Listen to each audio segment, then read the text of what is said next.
महर्षि गौतम के अपने गुरु के अपमान से सौदास नाम का ब्राह्मण श्राप मुक्त हो गया था। जिसको एक बार श्राप लग गया था, सौदास नाम का ब्राह्मण। इस सौदास नाम के ब्राह्मण भगवान के भक्त थे, जिनको सोमदत्त भी कहते हैं। सतयुग की बात है, सोमदत्त नाम के ब्राह्मण ठाकुर जी की आराधना कर रहे थे, भगवान शिव की अर्चना कर रहे थे, बैठे हुए थे। अचानक इनके गुरुदेव का आगमन हो गया। महर्षि गौतम जी आए तो गुरुदेव को देख करके इस शिष्य ने न तो उत्थापन किया, न कोई अभ्युदय किया, प्रणाम ही किया, न तो खड़ा हुआ, न वाणी से कोई स्वागत किया। तो गुरुदेव जी को तो क्रोध नहीं आया, पर जो जगत गुरु है भगवान शिव, गुरु शंकर रूपिणम, जो परम गुरु है भगवान भोलेनाथ, क्रोधित हो गए कि कैसा मूर्ख है, मेरी आराधना कर रहा है और गुरु का अपमान कर रहा है।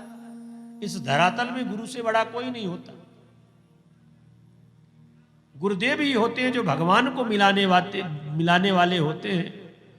ए तस्मिन तरे प्राप्ता कश्चित विप्रोति धार्मिका। भगवान शिव ने श्राप दे दिया कि जा तू पिशाच हो जा, तूने गुरु का अपमान किया है। देखिए शास्त्र कहते हैं कि चाहे जितनी बड़ी साधना में बैठे हो आप, यदि गुरुदेव आ गए आपके सन्मुख तो आपको उठ करके उनका स्वागत करना चाहिए, वाणी से विनम्र निवेदन करना चाहिए। गुरु की बहुत बड़ी महिमा है, और गुरु की महिमा तो ऐसी है कि एक सहजोबाई थी। आप लोगों ने सुना होगा सहजोबाई का चरित्र। सहजोबाई थी, भगवान की बहुत बड़ी भक्ता थी सहजोबाई। गुरुदेव का नाम जप करती थी। गुरु ब्रह्मा गुरु विष्णु गुरुर्देवो महेश्वरा, गुरु साक्षात परब्रह्म तस्मै श्री गुरुवे नमः। ब्रह्मा विष्णु महेश सारे देवता गुरु में वास करते हैं। सहजोबाई गुरुदेव का भजन करती और इतनी भक्ता थी कि गुरुदेव स्वयं उसका नाम जपने लगे थे, सहजोदया सहजोदया। तो एक बार ऐसी क्रांति उसके जीवन में हुई सहजोबाई के कि गुरुदेव आए और भगवान भी एक साथ ही आ गए। दिव्य आसन लगा रखा था। गुरुदेव के आने का समाचार जब मिला तो दिव्य फैन के समान सैया लगा रखी थी गुरुदेव के विराजने के लिए। और जैसे गुरुदेव आए उसी समय भगवान भी आ गए। भगवान थोड़ा सा पहले आ गया, और जैसे पहले आए तो भगवान विराजने लगे उस आसन में। तो सहजो ने कहा हाथ जोड़कर, प्रभु आपका स्वागत है, पर ये आसन तो मेरे गुरुदेव के लिए है, ये आपके लिए नहीं है। आपको मालूम नहीं कि मेरे गुरुदेव आ रहे हैं? ये आसन तो उनके लिए लगाया गया है। कृपया आप जब तक मेरे गुरुदेव न विराजमान हो जाए तब तक खड़े रहिए। भगवान को खड़ा कर दिया। और जब गुरुदेव आए तो सहजो ने कहा कि थोड़ा मेरे गुरुदेव को चमर डुलाओ, खड़े क्या हो। तो भगवान चमर डुलाने लगे। सहजो गुरुदेव के चरणों को धोती है।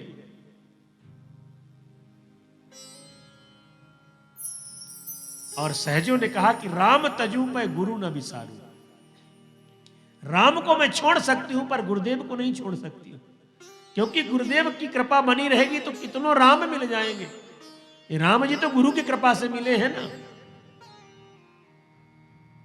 पर गुरुदेव की भ्रकुटी टेढ़ी हो जाए, गुरुदेव रूठ जाए, राखे गुरु जो कोप विधाता, पर गुरु विरोध नहीं को जगत राता। यदि विधाता रूठ जाए तो गुरुदेव में वो क्षमता है, गुरुदेव उसकी रक्षा कर सकते हैं। पर गुरुदेव रूठ जाए तो भगवान में भी वो ताकत नहीं है कि उसकी रक्षा कर ले। आज सौदास नाम के ब्राह्मण ने, सोमदत्त नाम के ब्राह्मण ने, जिनको सुदास नाम है, ऐसे ब्राह्मण ने गुरुदेव को भूल से अनजान से अपमान कर दिया।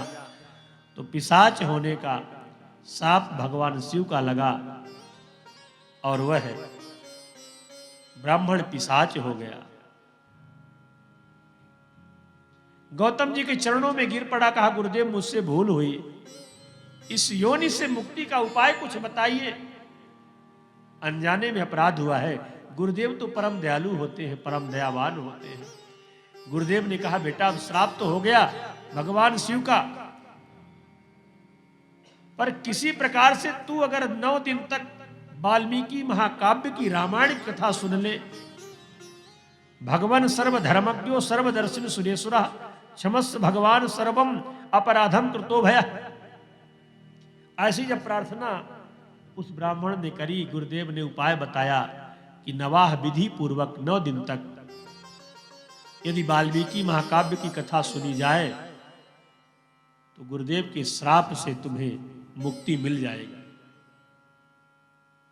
और सुदास नाम का ब्राह्मण पिशाच होकर के इधर उधर भटकने लगा। एक दिन एक ब्राह्मण को खाने के लिए दौड़ा और वह ब्राह्मण भगवान का नाम जप कर रहा था, हरि नाम का संकीर्तन कर रहा था। और उस राम नाम का प्रभाव ऐसा हुआ कि वह पिशाच, वह राक्षस उस ब्राह्मण तक पहुंच नहीं पाया। रोमांच हो गया और उस पिशाच ने हाथ जोड़कर कहा कि हे ब्राह्मण, तुम्हारे पास ऐसी कौन सी पूंजी है जो कि मैं तुम्हें स्पर्श नहीं कर पा रहा हूं। तुम्हारे अंदर राम नाम का इतना बड़ा प्रभाव है कि जिस राम नाम के प्रभाव से मैं वहां तक जाने में समर्थवान नहीं हो सका। और उसे आज गुरुदेव की बात याद आ गई कि गुरुदेव ने कहा था कि किसी विद्वान ब्राह्मण से तुम भगवान की पावन कथा सुनना, तुम्हारा उद्धार हो जाएगा। तो सौदास नाम के ब्राह्मण ने गुरुदेव से कहा कि हे ब्राह्मण देवता, आप हमें वाल्मीकि की कथा सुना दीजिए तो मेरा कल्याण हो जाए। मेरे गुरुदेव ने कहा था। तो कार्तिक के महीने में उस ब्राह्मण ने सौदास नाम के उस राक्षस को कथा सुनाई, जगाम नर्मदा तीरे सर्वलोक भयंकरम। और उस राम कथा का प्रभाव ऐसा हुआ कि राम नाम प्रवर्णम विप्रम रक्षंत ताम महाभयात।